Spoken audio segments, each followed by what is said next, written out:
buenos días. Bienvenidos a esta nueva edición de Alto Voltaje, que vuelve a ser una edición especial muy marcada por ese contexto en el que nos encontramos, como estaban viendo esa declaración, esa rueda de prensa de la ministra de Exteriores de Rusia, diciendo que no quieren derrocar al gobierno de Ucrania, que quieren otras opciones, pero la realidad es que esta intervención militar está siendo, por supuesto, desde el punto de vista bélico, muy desagradable, desde el punto de vista humanitario muchísimo más, pero también desde el punto de vista energético. Estamos sufriendo la mayor crisis energética de las últimas décadas.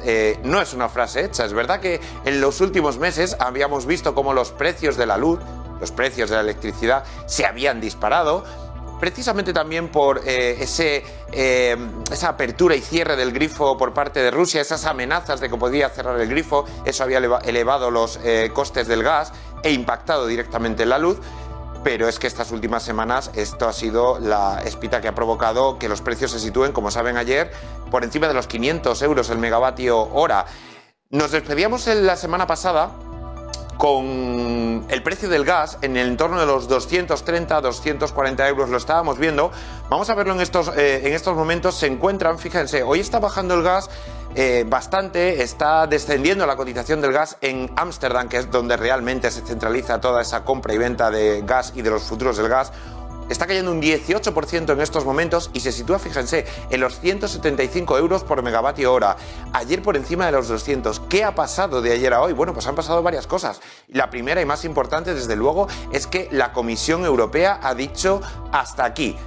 Ha abierto una puerta, una pequeña puerta, incipiente, mínima, pero sí que supone un cambio de actitud de la Unión Europea con respecto a esta crisis, en la que ha dado a entender que podría limitar el precio del gas en el pool eléctrico, que quiere reducir la dependencia de Rusia durante este año. Es verdad que esta medida es más a largo plazo, y que en cualquier caso, bueno, pues que va a actuar y está actuando. Eso ha provocado, pues ya está provocando, lo están viendo, un desplome del precio del gas en un casi 20% a 175 euros el megavatio hora. Esto posiblemente provocará una caída. Ya saben que los precios de la luz salen en torno a las 12:45 todas las mañanas, a la 1 menos cuarto. Veremos en cuánto se refleja esto, pero en cualquier caso, estamos en precios altísimos, por encima de los 400 euros el megavatio hora. Les recuerdo un dato: el gobierno, las medidas que aprobó para mitigar, para amortiguar este impacto de la luz en su momento, en septiembre, decía que volvería a la normalidad cuando el precio de la luz se mantuviera en los 45 euros por megavatio hora. 45 euros por megavatio hora. ¿Dónde están? ¿Dónde estarán? Bueno, pues desde luego ahora no está previsto que volvamos a esas referencias, como bien estamos viendo y como bien están comprobando muchos de ustedes, tanto si son particulares como empresas, en sus facturas de la luz. La guerra de Ucrania al final se ha tornado en una de las mayores crisis energéticas de toda la historia. El precio del gas ya vemos que está completamente disparado, se refleja en la factura del gas, en la factura de la luz y en toda la economía en forma de una inflación disparada. Vamos a tratar hoy esta crisis del gas. Creo que tenemos en primer lugar a Javier Niederleiter, profesor del IEB. Javier, buenos días. Hola, ¿qué tal? Muy buenos días a todos. Niederleitner, perdón por la pronunciación del apellido, que nos estamos fijando muchas veces en las cotizaciones hasta el mínimo céntimo y luego no hacemos bien este otro trabajo de pronunciar bien los nombres y los apellidos, por supuesto. Javier, gracias, profesor del IEB, del Instituto de Estudios Bursátiles, gracias por participar esta mañana en Alto Voltaje, en este programa que estamos dedicando a esta crisis energética. Javier, lo primero que quería preguntarte, ¿nos encontramos ante una economía de guerra desde el punto de vista energético, con unas consecuencias importantísimas para economías precisamente como la española? Sin ninguna duda, pero no solo la economía española, la economía mundial, ¿no? Pensemos que se están subiendo todos los costes energéticos, ¿no? El gas, por supuesto, pero por derivación, por lo que habéis comentado antes, la energía eléctrica, tan importante en tantos y tantos sectores, y ya como tercera derivada, pues la subida del petróleo, que hace que todos los costes de transporte de todas las mercancías, de todos los productos, se estén encareciendo a niveles absolutamente insospechados 3-4 meses antes, ¿no?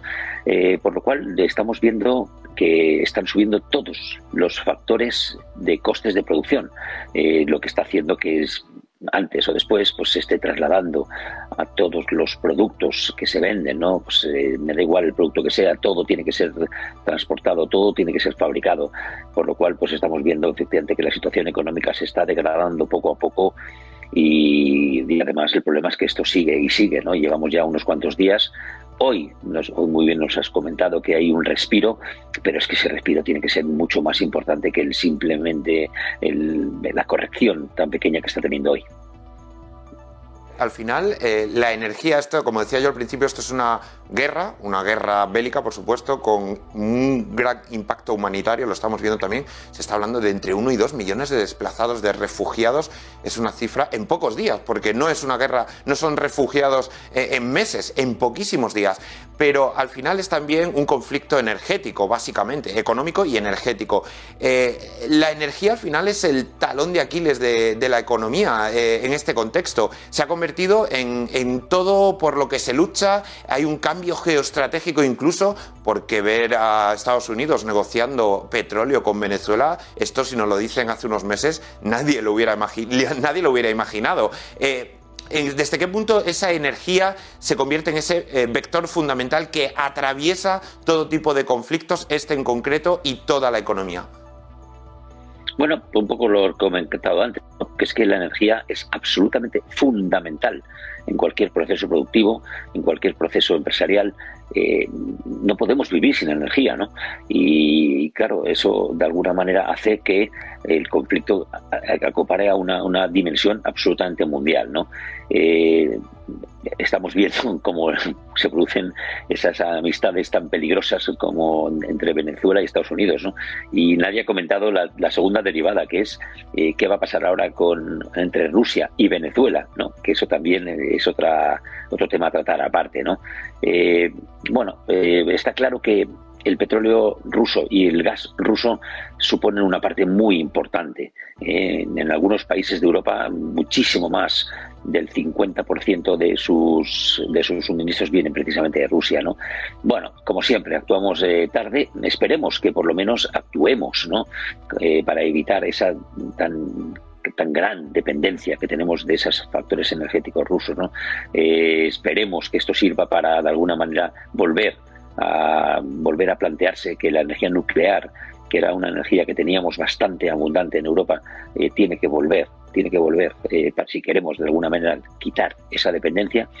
Y bueno, pues lo que comentaba antes, ¿no? De que como esto se alargue mucho en el tiempo, el daño que se le va a hacer a la economía va a ser en muchísimos casos irreversible, ¿no? Por desgracia vamos a tener que ver muchas pequeñas, sobre todo al principio, pequeñas empresas cerrando porque no aguantan más, pero me da miedo que eso se pueda trasladar a empresas más grandes. Javier, un apunte solo con respecto a las nucleares. ¿Sabes que hay un pacto, un acuerdo entre las compañías y el gobierno para clausurar las centrales nucleares que aún hay en España, los 7 reactores, desde 2027 hasta 2035? No hablo de la posibilidad de construir nuevas centrales porque eso parece que no está en la mente ni siquiera por ahora de las empresas. Vamos a ver. Pero por lo menos lo que te quería preguntar, ¿podremos ver cómo se amplía ese calendario? Porque en Estados Unidos hay incluso nucleares que tienen hasta 60 años de vida. Aquí estamos hablando de entre 30 y 40, sobre todo 40 años de vida. Quiero decir, ¿ves posible que cuando llegue el momento o antes de ese momento ese calendario se modifique para que las nucleares españolas sigan funcionando más allá de 2035, por lo menos? Si somos conscientes con todo lo que hemos oído y con ese afán de quitarnos esa dependencia del gas sobre todo, deberíamos, ¿no? Los pactos están para modificarse, la situación lo requiere, ¿no? Y está clarísimo que la situación lo requiere. Es una energía barata, es una energía que ha demostrado que, quitando una excepción que tuvimos precisamente en un área de conflicto como es ahora, que es la de Ucrania, pues la energía nuclear ha sido siempre segura, ¿no? Por lo cual, pues bueno, pues claro que conviene replantearse esto y alargar. Y también, ¿por qué no? Yo creo que sí, Francia se lo ha planteado, ¿no? Abrir, ya no te digo una gran central nuclear, pero abrir mini centrales nucleares. Eso no es tan difícil y tan costoso, ¿no? Hay que replantear el modelo y me temo que, por desgracia, con lo que tenemos hoy en día, no queda más remedio que abordar de nuevo esa necesidad de que la energía nuclear vuelva, por así decirlo, a lo que es el mix de la energía. Decías lo de las minicentrales nucleares, que es verdad que es una opción. La Sociedad Nuclear Española lo planteaba la semana pasada. Es una opción que está ahí, que no tiene por qué ser grandes reactores como los que tenemos, sino pequeños reactores. Hay tecnología. Veremos a ver qué es lo que se hace o qué es lo que se establece a partir de ahora. Y comentabas, Javier, con respecto al impacto económico que todo esto está teniendo. Bueno, lo hemos visto desde el primer día. Desde el primer día de intervención de Rusia en Ucrania, la luz se disparó. Es que fue y está siendo el mejor termómetro. Pero en cuanto a perspectivas de crecimiento, de recuperación, se hablaba de que este año, por ejemplo, España creciera entre un 5 y un 6%. Hay diferentes análisis y estudios. ¿Cómo lo veis ahora desde el IEB? ¿Cómo lo ves tú? ¿Qué tipo de crecimiento tendremos si esto se prolonga o incluso aunque esto no se prolongue mucho? No, clarísimamente no vamos a llegar a esas cifras porque las empresas lo están ya pasando mal y todo, como he comentado, dependerá un poco de la duración de esta escalada en los costes energéticos, ¿no? Si sigue 2, 3, 4 meses más, podemos incluso plantearnos de llegar a esa tan temida estanflación, ¿no? Estancamiento de la economía, estancamiento del crecimiento. No podemos hacer aún una evaluación porque no sabemos aún poco cuál va a ser la duración, ¿no? Pero lo que sí que tenemos claro es que las revisiones que se van a hacer del crecimiento en los próximos días van a ser bastante a la baja, por desgracia, ¿no? Pensemos también en un factor que no solo hay que tener en cuenta las empresas, sino también el sector público, ¿no? Pensemos, por ejemplo, que el presupuesto del Estado español se hizo en base a un petróleo en torno a 60-70, ¿no? Estamos hablando de casi el doble. Por lo cual también el gasto público va a tener que reducirse o, por el contrario, seguir aumentando sin límite el déficit público, ¿no? Incrementando las emisiones de deuda, y no está el mercado para esto, ¿no? Por lo cual, pues bueno, insisto, vamos a ver cuánto se extiende esto y de verdad, como se extienda mucho, podemos encontrarnos tristes sorpresas. Bueno, pues vamos a ver cómo evoluciona la economía en las próximas semanas. Como decía, sí, esas nuevas previsiones macroeconómicas que ya están reelaborando todas las instituciones públicas y privadas, porque este bache, este muro con el que nos hemos encontrado, nadie se lo esperaba en este momento. Javier, muchísimas gracias por participar esta mañana en Alto Voltaje y aclararnos a qué es a lo que nos estamos enfrentando. Un placer, como siempre, claro que sí. Muy buenos días. Gracias Javier y al IEB por participar hoy en Alto Voltaje. Vamos a seguir analizando lo que está ocurriendo en el mercado energético y lo vamos a hacer con Antonio Picazo, que es cofundador de Gana Energía. Antonio, muy buenos días. Hola, buenos días. ¿Qué tal? Muy bien, muchas gracias por estar esta mañana en Alto Voltaje en esta nueva sesión que estamos pendientes al final, como no lo habíamos estado nunca, de cómo evolucionan los precios ahora mismo. Bueno, le decíamos al principio del programa que estaba en torno a 175 euros el megavatio hora el gas en el mercado internacional. Eso supone una caída aproximadamente del 18-20% con respecto a ayer. Aquí hay varias distintas variables. Está la del precio, pero también está la del suministro. Me gustaría comentar contigo en primer lugar la del suministro. Se habló en su momento mucho de un posible apagón a finales del verano pasado. Ahora se habla de problemas de suministro, puede haber, no puede haber, suministro de gas me refiero. ¿Cuál es la situación de España en este sentido? La situación de España en este sentido es ventajosa con respecto a otros países del norte de Europa, que sí que están expuestos en una proporción significativa al gas ruso. Nosotros en principio ni en el verano ni ahora teníamos ni tenemos que tener miedo a un posible corte de suministro, porque nuestros principales suministradores actuales, que son Argelia y Estados Unidos, pues prácticamente no nos están generando ningún tipo de inconveniente. Aún así, nosotros, al tener una gran capacidad de almacenamiento y regasificación de gas, podríamos tener una mejor posición para poder conseguir otros suministradores, ya que en España el gas, pues aparte de gasoducto, pues puede venir por barcos GNL. En este sentido, yo creo que ni antes había un problema de suministro, ni ahora tampoco. nosotros nos centramos básicamente en el problema de precio, que sí que contamina un poco a toda la commodity, independientemente de si la tienes accesible o no. De hecho, en realidad, lo estábamos mirando esta mañana, en Rusia de momento sigue fluyendo incluso más gas que antes de la entrada del conflicto. Es decir, lo que está cotizando ahora mismo son las expectativas de que pueda interrumpirse el suministro. Ajá. Decías esa vinculación que hay entre la commodity, entre el gas y la factura eléctrica. Esto es algo que hasta hace muy pocos meses buena parte de la población, bueno, pues por supuesto no entendía y no asimilaba, ¿no? Al final, ¿cómo es posible que haya esta vinculación? Y eso en primer lugar te quería preguntar. Y en segundo lugar, ¿qué te parece esa propuesta o por lo menos esa puerta abierta que dejó ayer la Comisión Europea a topar, a limitar en el pool ese coste del gas para precisamente rebajar la factura eléctrica?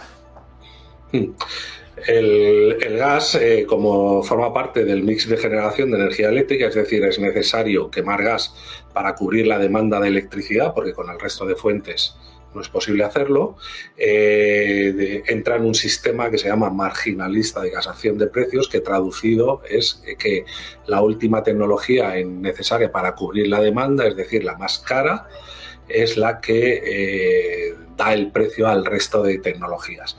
Esto en un principio puede parecer como muy chocante, injusto y tal, pero el problema que va a tener la Comisión Europea o los Estados a la hora de desligarlo del pool, que eso se cambia el sistema y a nivel europeo es factible y posible, es que en los detalles de cómo se haga pues veremos de verdad la efectividad, porque al final el resto de tecnologías pues se evalúan el coste de oportunidad, van a intentar maximizar sus beneficios y en vez de hacer ofertas a 0 euros las renovables como está pasando ahora, pues quizás si son necesarias para cubrir la demanda y no pueden acceder de una forma directa a los beneficios de la casación que te da en este caso el gas, pues veremos cómo se articula.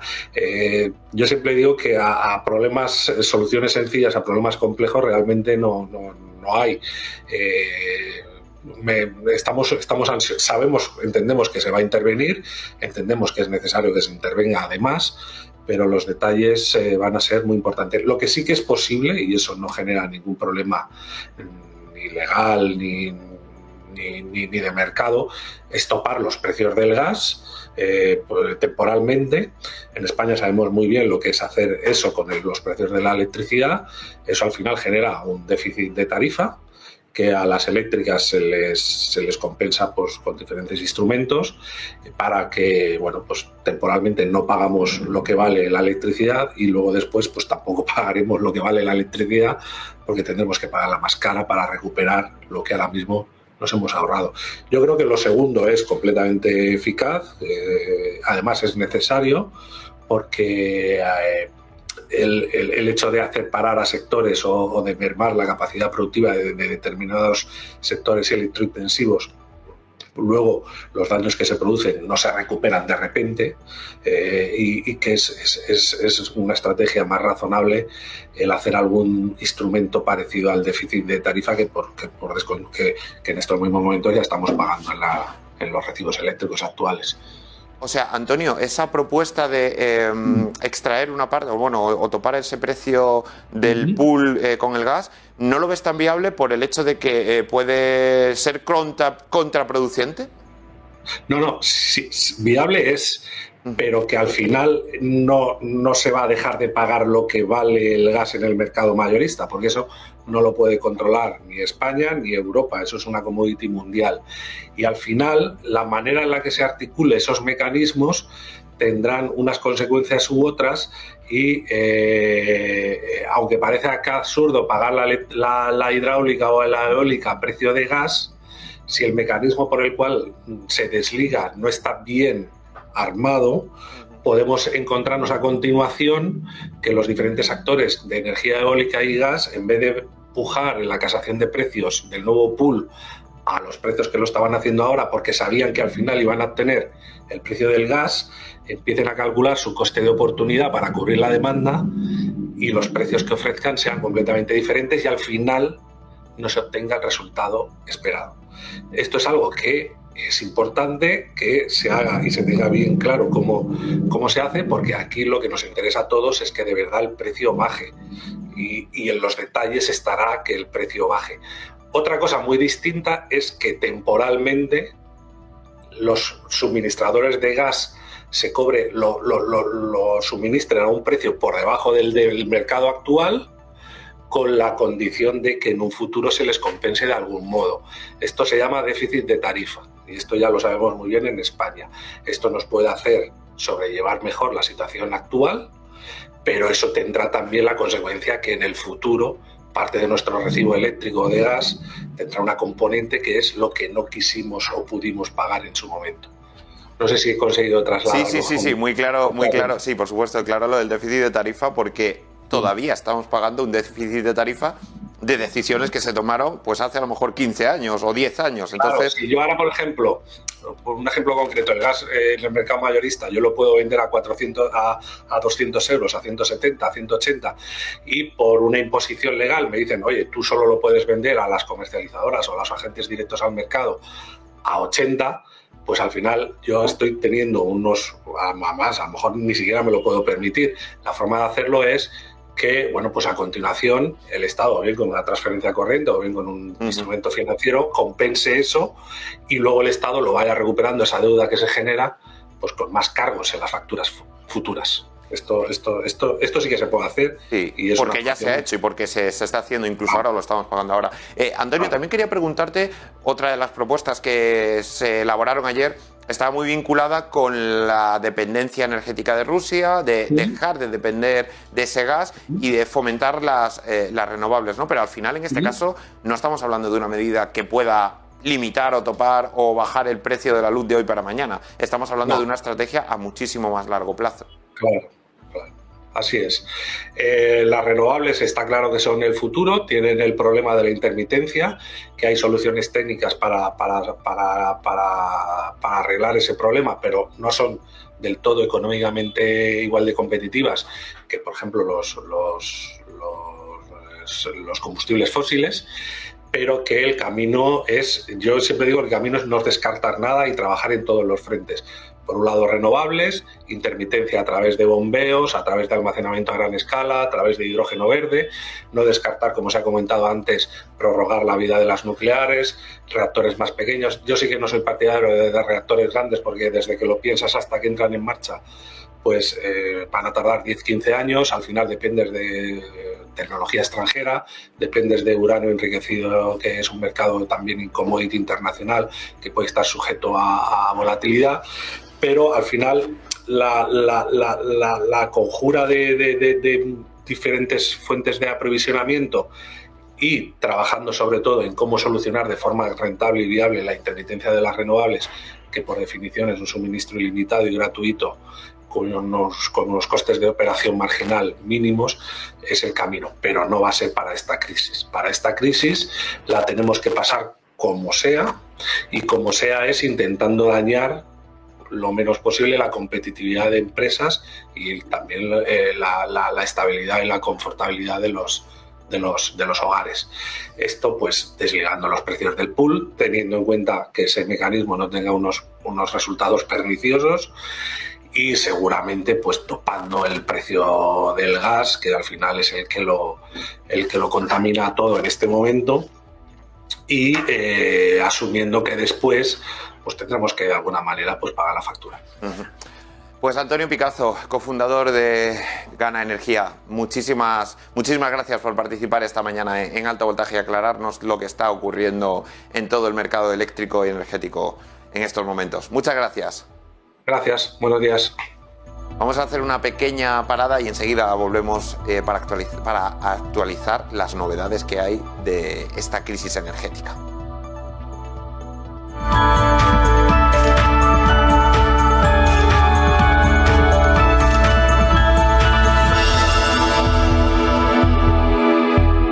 Seguimos en esta mañana de Alto Voltaje, nunca mejor dicho, viendo todo lo que está ocurriendo en el mercado energético, cómo está impactando el precio del gas en la factura de la luz y también, por supuesto, en la factura del propio gas. Acaba de decir Josep Borrell en el Europarlamento que cortemos el gas en nuestras casas si no queremos seguir financiando a quienes están atacando a Rusia.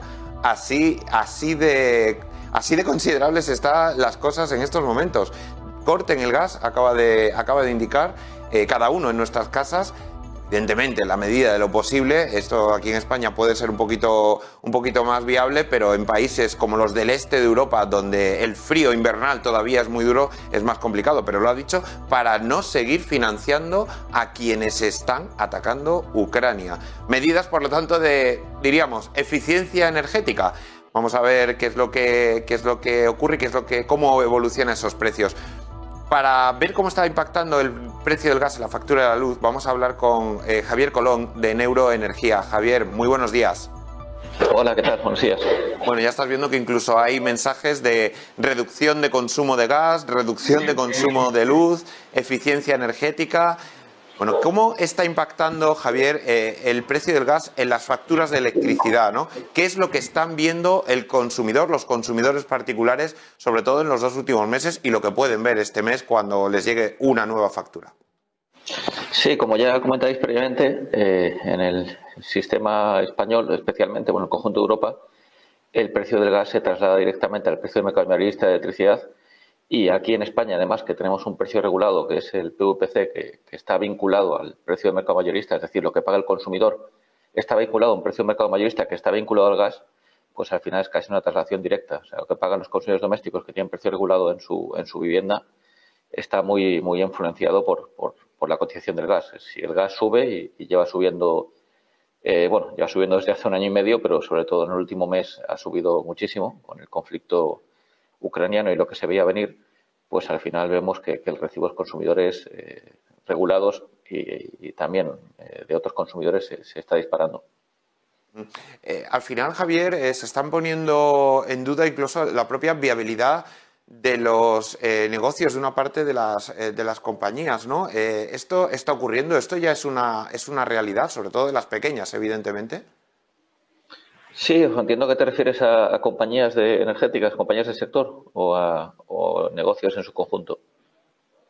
Sí, efectivamente. Me refiero a que, bueno, hemos visto incluso casos en Reino Unido en las últimas semanas y meses donde ha habido quiebras, de compañías eléctricas, energéticas, pequeñas comercializadoras que se han visto ahogadas por esta subida de precios. Lo que ofrecían a los consumidores y lo que tenían que pagar en el mercado mayorista no compensaba, estaba completamente descompensado, mejor dicho, y al final han tenido que cerrar. Esto lo estamos viendo aquí, no digo cierres, pero sí situaciones de ahogo económico. Sí, aquí la verdad que tenemos, no recuerdo ya la cifra, creo que hay más de 400 comercializadoras en España.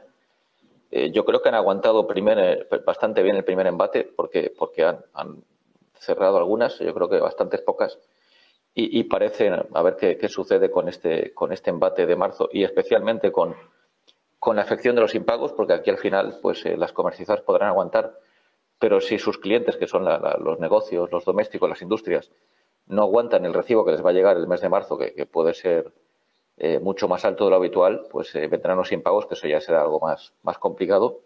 Pero sí, lógicamente, al final está en riesgo la viabilidad de todo el sector, de todo el sistema eléctrico, aunque yo creo que las comercializadoras, pues si los impagos lo permiten, podrán aguantar, pero está también en riesgo, que es quizá más importante, el conjunto de la economía nacional y europea, negocios, viviendas, sobre todo consumidores vulnerables, que a ver, que con el bono social que está vinculado también al mercado mayorista, a ver si se hace algo para que no paguen las barbaridades que se está viendo, porque si no al final puede ser un problema no solo energético, sino, en fin, pues, de todo lo que hay detrás.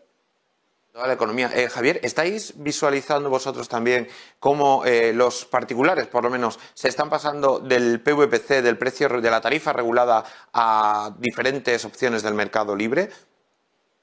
Sí, ahí la información, la verdad que la comunica la CNMC. El último informe que pasó la CNMC de cambios de comercializador, creo que es del tercer trimestre del año pasado, donde ya se veía un importante, en fin, traslado de clientes de mercado regulado a mercado libre, y lo que se está viendo, lo que nosotros vemos en las comercializadoras del mercado libre y lo que se está viendo también en las grandes eléctricas es que hay muchos consumidores pasándose, como es lógico y normal y aconsejable, sobre todo que comparen y que lo hagan con ofertas que sean económicas, que se salgan del mercado regulado ahora mismo y se pasen al mercado libre. Y por último, Javier, me gustaría preguntarte, ¿qué perspectivas veis de precios eléctricos para por lo menos para este primer semestre? Porque desde luego hacer una visualización de cara a final de año o para el año que viene a pesar de que los futuros están ahí, es prácticamente imposible. Pero ¿cómo veis el año 2022? ¿Marcado por precios elevados en cualquier caso? Pues nosotros somos optimistas y esperemos que el Gobierno y la Unión Europea actúen con urgencia, porque esto hay que taponarlo ya. O sea, no puede esperar a un informe de los reguladores de abril. Esto hay que actuar con urgencia, porque estamos en economía de guerra y hay que tomar decisiones ya.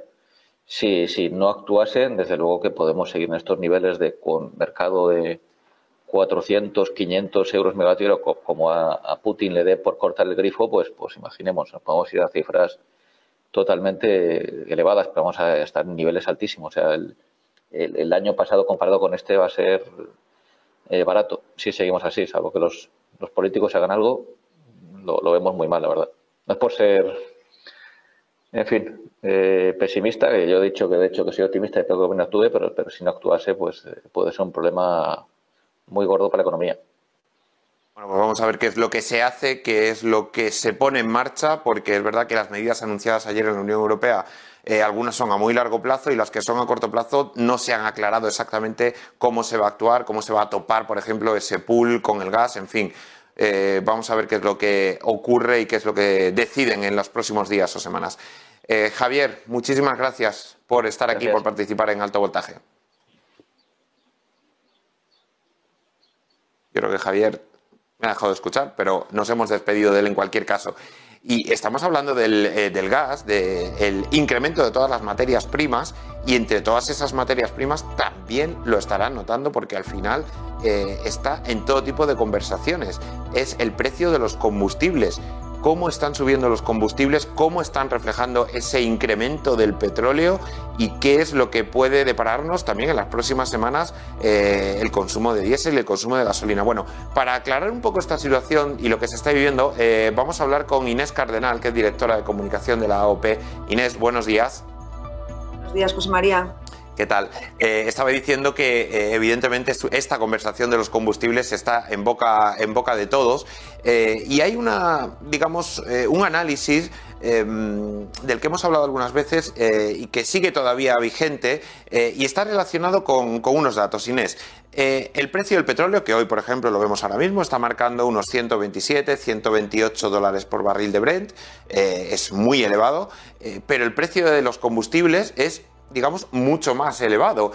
Hablamos de 1,70, 1,80, bueno, precios que nunca se habían visto cuando el petróleo incluso había estado por encima de los 130 o 140 en la anterior crisis económica de hace más de una década. Digamos, ¿a qué achacáis o cómo explicáis ese incremento de los combustibles sin que el petróleo esté todavía o estabilizado en esos máximos? ¿Qué es lo que hay detrás para explicar esto? Efectivamente, es una pregunta que se está haciendo mucha gente, ¿no? ¿Por qué los combustibles están en máximos si el petróleo no está en máximos?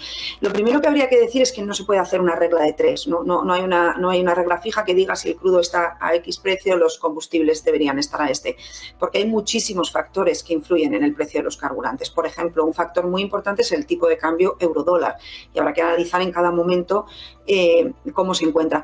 Pero hay otro factor y es que está por un lado la cotización del crudo, pero nos estamos olvidando, por ejemplo, de la cotización de los productos ya refinados. Por ver los datos, desde enero de 2021 el crudo ha subido un 158%, que es mucho, pero es que la cotización internacional de la gasolina ha subido un 197% y la cotización internacional del gasóleo ha subido un 240%. Por tanto, no se puede hacer esa comparación exacta. Y hay otro factor que influye en el precio de los carburantes que también se está omitiendo del análisis, y es los costes regulatorios y los impuestos. Normalmente se están comparando los precios de los carburantes con los del año 2012, que fue cuando habían alcanzado el anterior máximo, y es que desde 2012 ha habido aumentos de estos impuestos y de estos costes regulatorios. Por ejemplo, en el propio 2012 aumentó el IVA del 18 al 21%. El impuesto especial de hidrocarburos ha aumentado 2 veces desde entonces. En 2013, los biocarburantes que tenían un tipo 0 en este impuesto especial de hidrocarburos pasaron a tributar al mismo nivel que la gasolina y el gasóleo al que se añaden, y en 2019 se armonizó al alza el famoso céntimo sanitario, que no era un céntimo, eran 4,8 céntimos más IVA. Se armonizó al alza el tipo autonómico del impuesto especial. Por tanto, bueno, pues efectivamente hay otros factores que están influyendo en el precio. En el tema de los costes regulatorios, el Fondo Nacional de Eficiencia Energética se aprobó en el año 2014. Para este año son 205 millones de euros y los operadores de productos petrolíferos pagan la mitad de ese Fondo Nacional. Por tanto, como vemos, hay más allá de los precios internacionales de las cotizaciones y del crudo, hay otros factores que afectan al precio de los carburantes. Ese peso de esas tasas, de esos fondos por cada litro de combustible, comentas que lo ha ido incrementando, digamos, ha sido un auge silencioso, ¿no?, por decirlo de alguna forma, pero hay otras medidas que están todavía estudiándose, que están tramitándose en el Congreso, y no sé, como ese fondo de eficiencia por el que se va a supuestamente extraer una parte de la factura de la luz para que lo paguen otros operadores, como pueden ser, por ejemplo, las grandes operadoras de petróleo, ¿no? Veremos, por lo tanto, si esto sigue adelante, que independientemente de la cotización, que pueda subir, que pueda bajar, veremos un mayor peso, una mayor presión, por decirlo de alguna forma, de estos fondos y de esas tasas en el por cada litro de gasolina o de diésel que pagamos.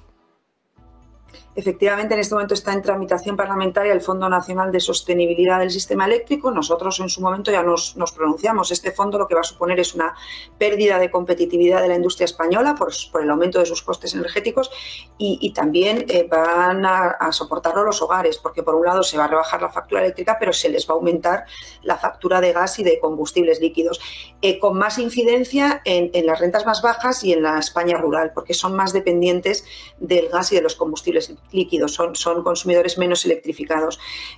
Por lo tanto, no parece que este sea el momento para seguir adelante con el fondo. También hay previstas subidas de impuestos que, bueno, parece que por ahora están aparcadas.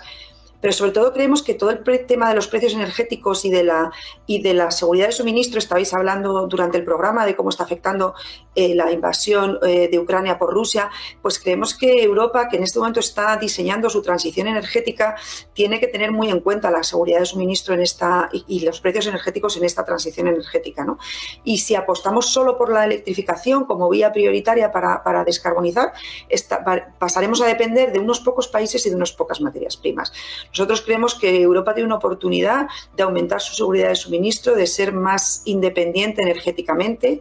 Podemos utilizar recursos propios a través de los residuos para la fabricación de ecocombustibles, por ejemplo, porque recordemos que el trilema energético tiene que abarcar las tres partes, ¿no? Por supuesto, sostenibilidad medioambiental, sobre eso no hay ninguna duda.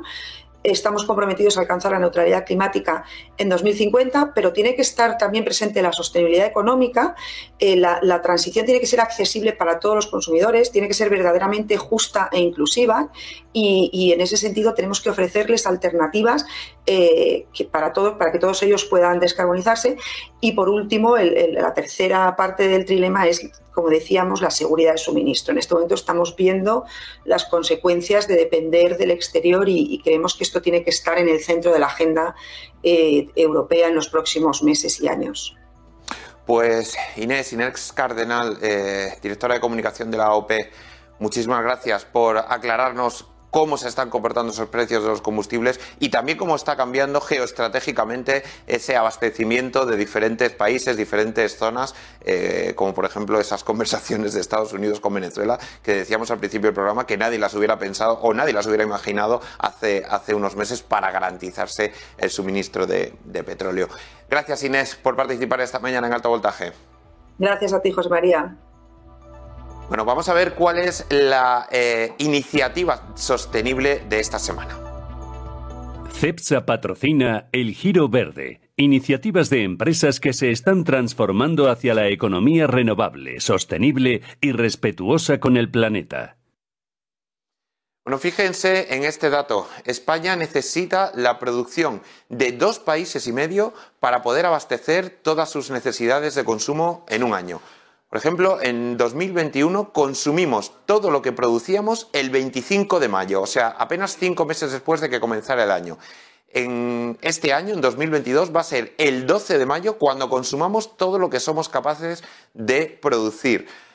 Ante esta situación, el Consejo de Ministros dio ayer luz verde al proyecto estratégico para la recuperación y la transformación económica, lo que se llaman los PERTE, de la economía circular, con el objetivo de alargar el ciclo de vida útil de bienes y productos y reducir la huella ecológica de la economía.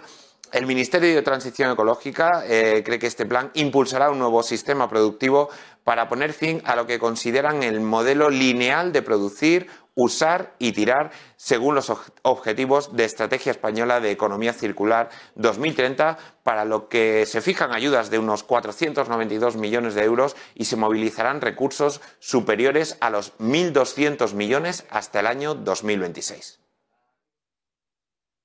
CEPSA ha patrocinado El Giro Verde, iniciativas de empresas que se están transformando hacia la economía renovable, sostenible y respetuosa con el planeta. Pues despedimos el programa como lo iniciamos y también como lo despedimos la semana pasada, muy atentos a cómo se están comportando todos los valores energéticos y eléctricos durante esta mañana en medio de esta crisis provocada por la intervención de Rusia en Ucrania. El gas está ahora mismo en los 178 euros el megavatio hora, menos que ayer, aproximadamente un 16% menos que ayer, y el petróleo aproximadamente en la referencia, pues ahora mismo de los 126 dólares por barril de Brent, sigue bajando. Parece que están haciendo efecto esas medidas anunciadas por la Unión Europea y por Estados Unidos para intentar restringir financieramente y limitar financieramente a Rusia. Todo ello con las bolsas disparadas esta mañana. Una auténtica montaña rusa, y nunca mejor dicho, lo que están viviendo los mercados bursátiles en estos días. Les mantendrán informados los compañeros a partir de ahora sobre todo lo que se está moviendo en el mercado y nosotros nos volvemos a ver la próxima semana con más actualidad sobre esta crisis energética aquí, en Alto Voltaje.